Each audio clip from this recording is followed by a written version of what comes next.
Hey everybody, welcome back to Bixby's Beer Reviews.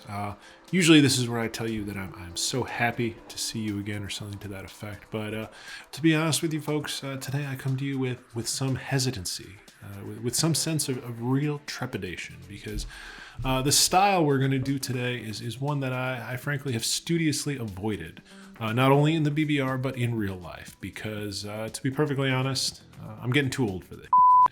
But BBR is for the people, and I will do whatever it takes to bring you guys all the information you need to make an informed silver can decision.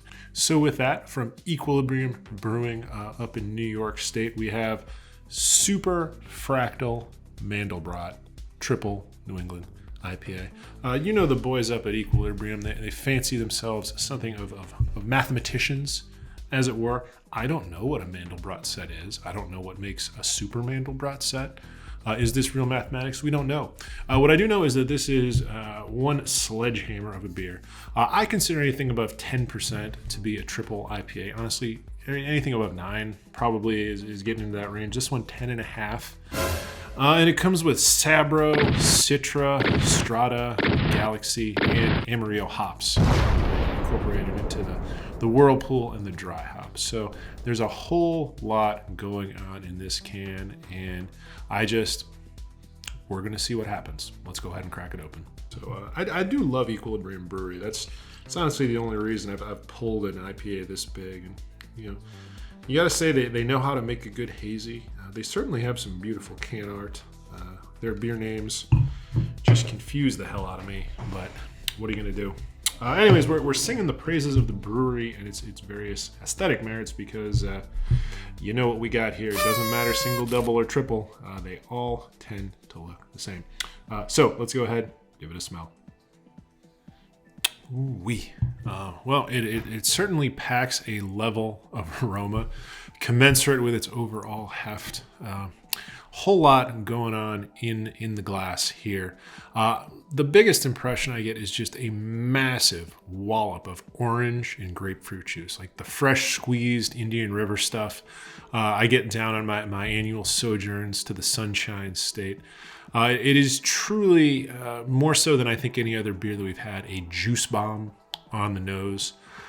Beyond that, there's a little bit of kind of tropicality at the edge, a little bit of pineapple, maybe even a little bit of mango, but really it's that big blast of fresh, sunshiny citrus juice. A juice bomb in the truest sense of the word. So that's what it smells like. Let's go ahead and give it a taste. An equally large number of things going on with the flavors in this glass. I'll try to unpack them. Interesting enough, the first thing I do notice is Sabro it's in here. It's fighting for its life, but it is trying as hard as it can to hold up against the just tremendous onslaught of orange and grapefruit, pith and rind and fruit, and just a citrus tsunami that the wholly insufficient break wall of Sabro is trying to hold back. Again, just like the aroma, a massive blast of juice. The Sabro gives it just sort of a nice little counterpoint of a smoother, kind of coconutty aroma or flavor that it's known for, which is nice because it needs a little bit of a counterpoint. But honestly, you know what? Here's how I feel about a triple IPA is when you get one, I like to pick out the flavors and aromas I get in a hazy. I like my hashtag 3-hop theory, where you get 2 hops on either side and 1 to anchor, and you can sort of see what they're doing. With a triple IPA with 5 hops, you give yourself to the process. It's a leap of faith. And so here I have given myself to the citrus tsunami, and you know what? It's wonderful.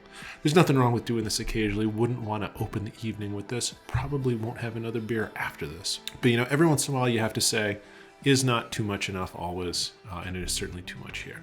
I'll also say that as a triple IPA, this avoids a couple of the pitfalls that I consistently find with the triple New England IPA style that I really don't like. The first, it's not too boozy.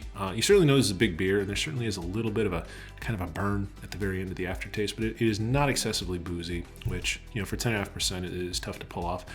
On the other side, it's not excessively grassy or vegetal or just the taste of hop matter as opposed to hop flavors, which I have to imagine is terrifically difficult to pull off, just given, I'm sure, how many pounds of hops were in each barrel of these. So hats off to Equilibrium for pulling off something that is not easy to do, and for giving me a nice experience from a style that at this point in my life I tend to avoid. It's a young man's game, and it's not really something I go for anymore, but every once in a while, nothing wrong with it. So thanks for joining me for checking out this imposingly juicy beer. We'll get back to some slightly more normal stuff next week. But until then, glad to see you, and I look forward to seeing you again. Bye now.